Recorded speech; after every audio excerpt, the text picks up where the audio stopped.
জীবনের এক সময় এসে মানুষ আর সম্পর্ক গড়ে না, গড়ে তাদের উপস্থিতির কারণ। কারণ তখন সে বুঝতে শেখে সবাই কাছে আসে না ভালোবেসে, কেউ কেউ আসে প্রিয়জন নিয়ে। প্রিয়জন আর প্রয়োজনের মধ্যে মাত্র এক অক্ষরের দূরত্ব, তবু তাদের মাঝে এক সমুদ্র পার্থক্য।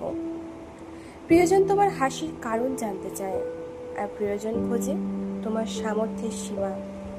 প্রিয়জন তোমার পাশে বসে থাকে কোনো কারণ ছাড়াই, আর প্রয়োজন পাশে থাকে যতক্ষণ কারণটা বেঁচে থাকে। তাই অনেক সময় যাদের আপন ভেবেছি তাদের ভিড়েই নিজেকে সবচেয়ে একা মনে হয়েছে। খুব কাছের কিছু মানুষও একদিন শিখিয়ে দিয়েছে সব খোঁজ নেওয়া যত্ন নয়, সব ভালোবাসা নিঃস্বার্থ নয়, আর সব সম্পর্ক হৃদয় থেকে জন্মায় না।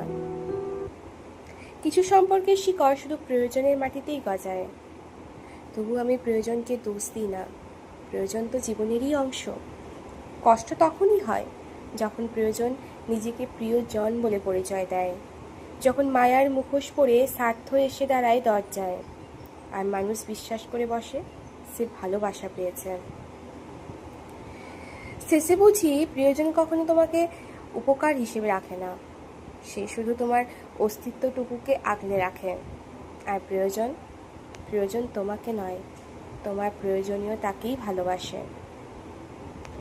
তাই আজ আর কাউকে জিজ্ঞেস করি না তুমি কি আমাকে ভালোবাসো।